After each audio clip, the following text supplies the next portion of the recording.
Maximus was once a proud Roman general, fighting for the honor of the empire. But because of political intrigue, he was betrayed, his family was murdered, and he was sold into slavery and became a gladiator. For 3 years, he fought tirelessly, earning the respect of everyone, but today was his final battle, the one that would decide his fate. Maximus' opponent, Krogar, was a giant over 2 meters tall, with muscles rippling like the god of war. He had once defeated dozens of gladiators with a single swing of his axe. Krogar did not fight for honor, but for the pleasure of destruction. The crowd loved him, but also feared him. The trumpets sounded. The arena was silent for a moment before it erupted into roars. The two warriors advanced, eye to eye. Maximus held a sharp gladius and a shield dented from previous battles. Krogar carried a huge axe, the blade stained with old blood. Krogar was the first to attack. He swung the axe down, so hard that it cracked the sand. Maximus quickly dodged to the side, blocking with his shield, but the impact was so strong that his arm went numb. Krogar gave him no chance to rest, continuing to attack like a storm. Maximus knew he could not face it head-on. He changed tactics, moving around his opponent, waiting for an opening. And then the moment came. Krogar swung the axe too hard, momentarily losing his balance. Maximus rushed in, slashing at his leg. Krogar roared, but remained standing. He was furious, swinging the axe wildly. A glancing blow cut Maximus's shoulder. Blood flowed, but his eyes remained steadfast. Maximus backed away, feigning weakness. Krogar fell for the trap, charging with all his might. Just as the blade was about to make contact, Maximus rolled to the side, slashing cleanly at his opponent's neck. Krogar stopped, eyes wide, then collapsed to the sand, never to rise again. The arena exploded. Maximus gasped, blood and sand mixing with his skin. He turned to the stands where Emperor Commodus sat, waiting for the decision. Fingers up or down, Maximus's life was in the hands of his old enemy. Commodus stared at him. He knew that if Maximus lived, he would be a danger. There was a long silence, and then Commodus sat on his throne, his hand caressing the short sword at his waist. He knew that if Maximus lived, he would forever be haunted by the man who had once been a mighty Roman general. But he also knew that the crowd was screaming for their hero's life, a moment that seemed like an eternity passed. Then Commodus smiled meaningfully. He slowly raised his hand, his thumb pointing straight at the ground, the order of execution. The arena fell silent. Maximus closed his eyes as if he had anticipated this fate. 2 royal guards entered, their blades glinting in the sunlight. But then, before the blade could come down, a scream rang out from the stands. A group of gladiators, who had fought alongside Maximus, had risen up. They rushed into the arena, knocking down guards, grabbing weapons. Maximus did not hesitate. He picked up the sword from one fallen soldier, and in a flash stabbed the other. The crowd was stunned for a moment, then erupted. Some supported the emperor, but many others cheered for the uprising. Commodus rose angrily, shouting orders for his guards to sweep the arena, but he had underestimated the loyalty Maximus had built up. In the chaos, Maximus and his gladiators bravely fought off the imperial soldiers, then fought their way out. Some of the spectators, especially the slaves and poor, rushed to help them. Maximus turned, his eyes meeting Commodus in the stands. He knew the fight was not over. But today was not the day he died. Somehow, he and his comrades escaped the arena, running through the crowded streets of Rome toward the city gates. Commodus gave the order to pursue, but that night, under the pale moonlight, Maximus rode on a steed taken from the guard barracks. He looked up at the sky, took a deep breath. He was no longer a gladiator. He was a warrior again. In a camp outside Rome, Maximus and his loyalists gathered. Veterans, gladiators, and those who hated Commodus's brutal rule. He looked at these men, the men who had put their trust in him, and understood that the real war had only just begun.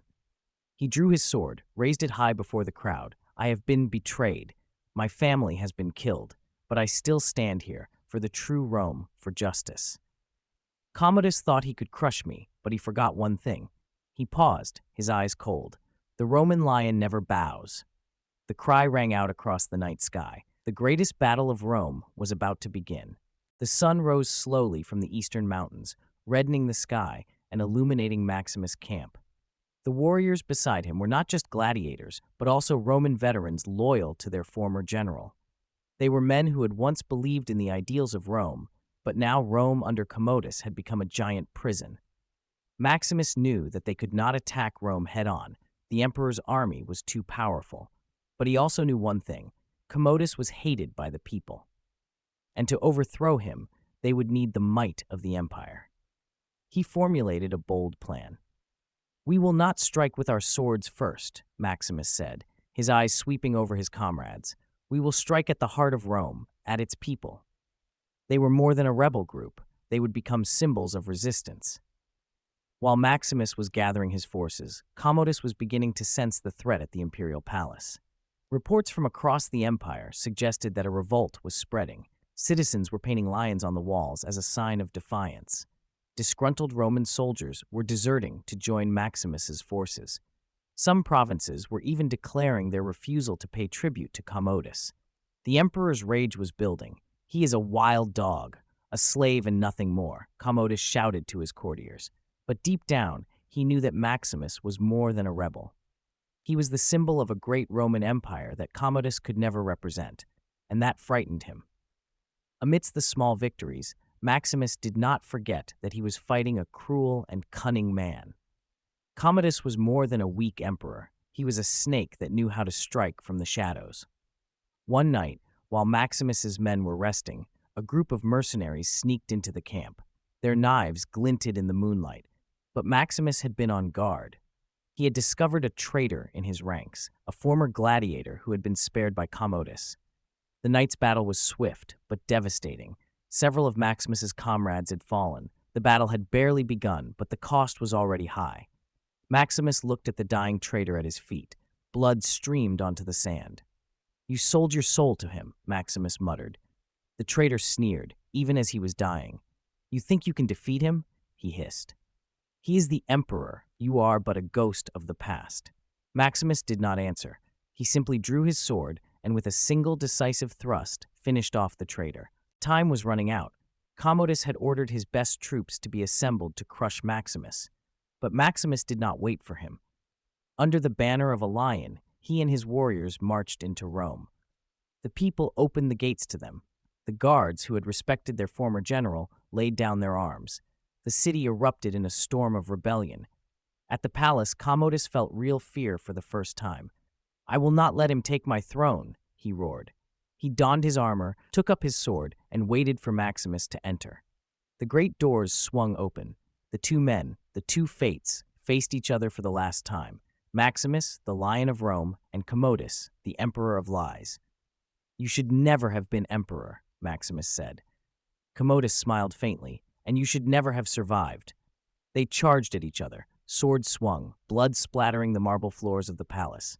"Do you want me to continue with the final battle?" Maximus and Commodus charged at each other, swords clashing, sparks flying across the palace's grand hall.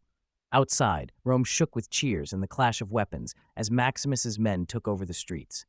But in this moment, it was just the two of them. Commodus was a common warrior, but he did not fight honorably. He struck viciously, aiming for Maximus's old wounds. "Did you see that?" Commodus chuckled as he thrust a jab into Maximus' shoulder.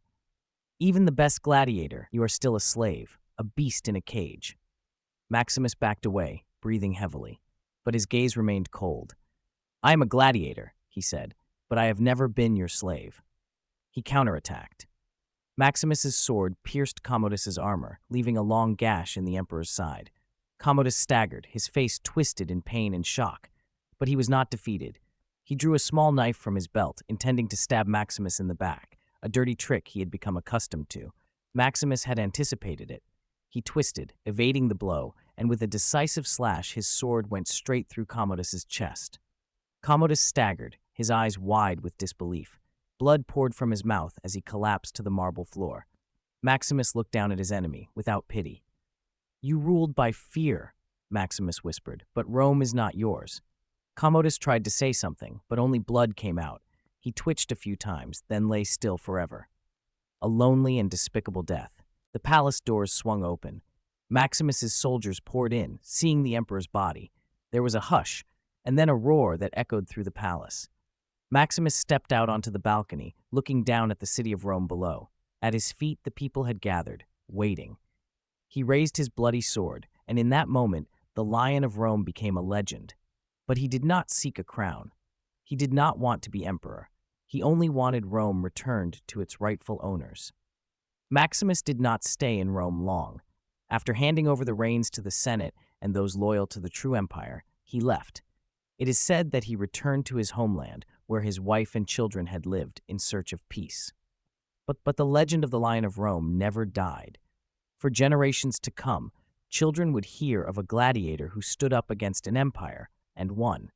Maximus stood there, watching Commodus die on the cold stone floor of the palace. The emperor's breathing was fading, but there was still a stubborn, vengeful look in his eyes. "You think killing me will do it?" Commodus whispered, blood leaking from the corner of his mouth. "You will never free Rome. They need an emperor. And you are just a gladiator." Maximus was silent, his eyes cold. He knew Commodus's words were not without reason. Even if he won this battle, Rome's future was in danger. He looked out over the city. The streets were filled with rioting crowds. Roman soldiers were still fighting his supporters. The war was not over. Maximus slowly bent down, pulling the sword from Commodus's chest. Then, to everyone's surprise, he did not kill the emperor. Instead, he turned to the crowd, raising his blood-stained sword high. "People of Rome," he shouted, "this tyrant has lost his power, but his fate is not in my hands, but in yours." In the streets below, the people roared. They had endured Commodus's rule for too long. Now they wanted justice. 3 days later, in the city's largest square, a trial unlike any other was held. Commodus, still alive but badly wounded, was tied to a stone platform surrounded by thousands of people. Before him stood the leaders of the Roman Senate, the generals loyal to Maximus, and the common people, those he had oppressed. "Emperor Commodus," a senator called out, "you have ruled Rome through fear and treachery. You murdered your father to seize the throne. You turned the arena into a place of execution for innocent people. Today you will face justice." The people roared in unison. Some wanted him executed immediately. Others wanted him exiled, forced to live the life of an exile. Commodus, bound as he was, managed to snicker. "Do you think you can rule without me?" he muttered. "Rome is mine. It will fall without me." Maximus, standing nearby, shook his head. Rome never belonged to one man. It belonged to the men who built it. After hours of debate, the Senate reached a decision. Commodus would be stripped of his title of emperor, taken outside the city gates, and exiled forever. No army would follow him. No one would protect him. He was left with only himself and the contempt of the empire. With Commodus gone, Maximus chose not to become emperor. Instead, he helped the Senate restore the power of the Republic, returning power to its rightful owners. He walked the streets, helping the people rebuild their city. Gladiators were freed. Slaves were liberated. Rome was slowly becoming an empire, no longer ruled by fear. But Maximus knew he didn't belong there anymore. One night, when things had settled down, he mounted his horse and left the city. No one knows where he went. Some say he returned to his homeland, living a peaceful life with his remaining relatives. Others believe he still roams the empire, helping the oppressed, a warrior without a king. But wherever he is, Maximus' name will forever be remembered in history as a legend.